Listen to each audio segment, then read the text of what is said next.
We know the precise angles of their street grids. We know the dimensions of their bricks and the complex drainage systems that ran beneath their cities. Yet, despite understanding the deep engineering logic of the Indian subcontinent's earliest urbanization, we cannot read a single word they wrote. Because of this barrier, archaeologists and historians split the human timeline of ancient India into three distinct categories, based entirely on the type of evidence that survives. First is the prehistoric period. This is the era governed entirely by material remains, tools, bones, and pottery. There are 0 written scripts. Then comes the proto-historic period. This is a transitional anomaly where writing actually exists, but the script remains completely unreadable to modern scholars. These characters above the unicorn on the Harappan seal are logically structured, but exist in a vacuum. Without a bilingual text, we are staring at a code we see but cannot speak. True history begins much later, with deciphered texts like the Ashokan edicts. To understand how early humans built the region's first great cities, we cannot rely on historical texts. We have to trace a chronological map of tools, agriculture, and metallurgy left buried in the dirt. In the absence of a written narrative, the evolution of human society here is strictly tied to the physical evolution of their surviving materials, tracing a slow, deliberate march from rough stone to raw copper to forged bronze. The geographical baseline of the Indian subcontinent before civilization begins in places like the Narmada and Balin river valleys. This is the lower Paleolithic period. Humans here are nomadic hunter-gatherers, relying on crude stone tools and lacking any knowledge of fire. They eat raw meat and survive day to day.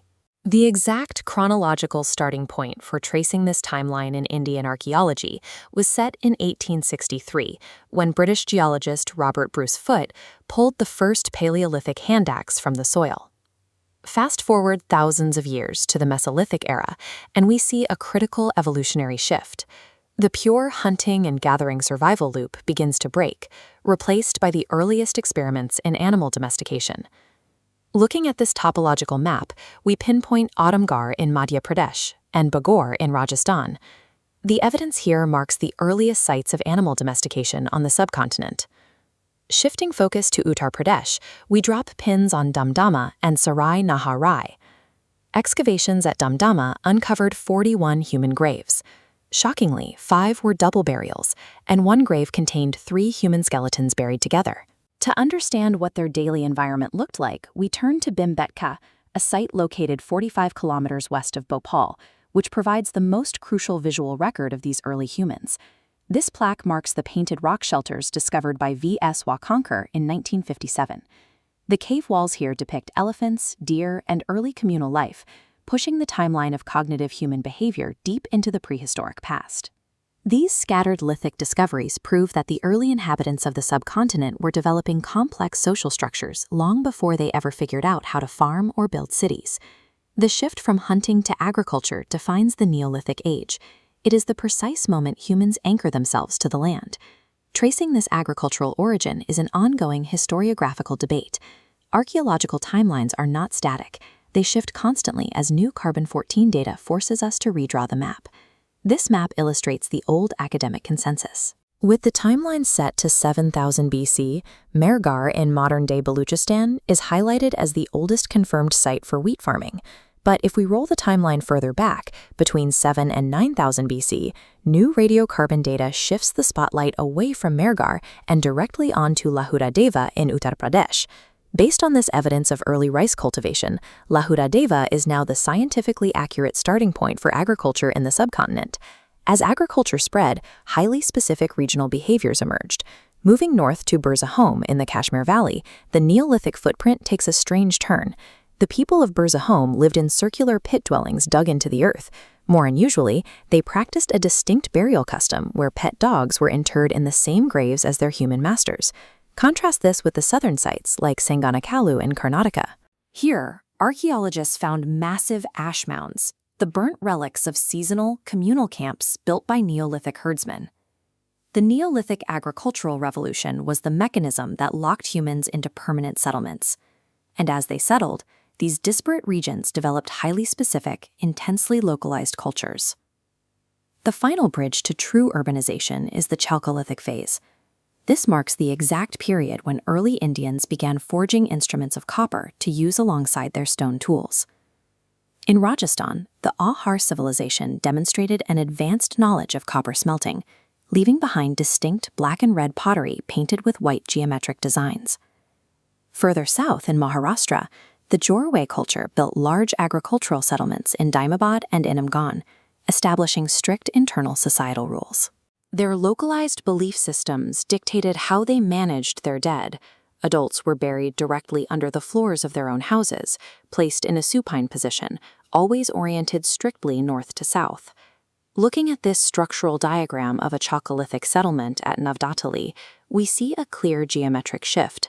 Huts are precisely laid out in circular and rectangular patterns, supported by massive wooden posts and mud-plastered bamboo screens.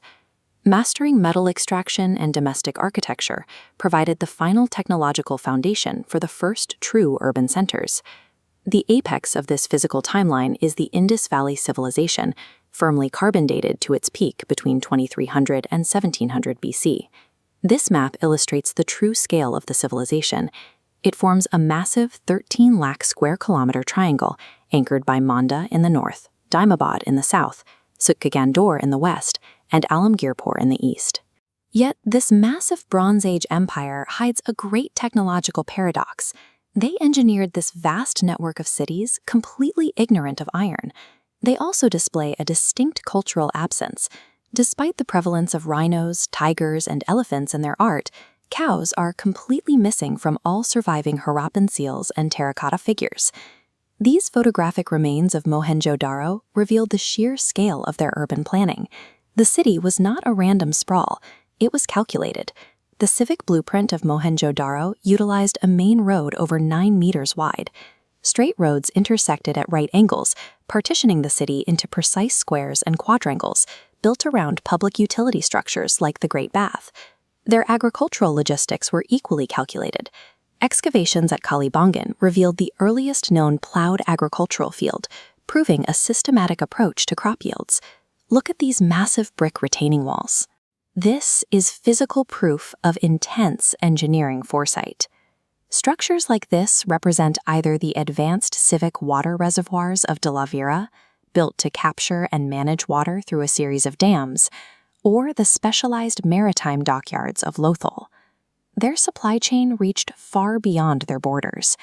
They imported silver from mines in Zawar in Rajasthan and established trade routes deep into Afghanistan and Iran.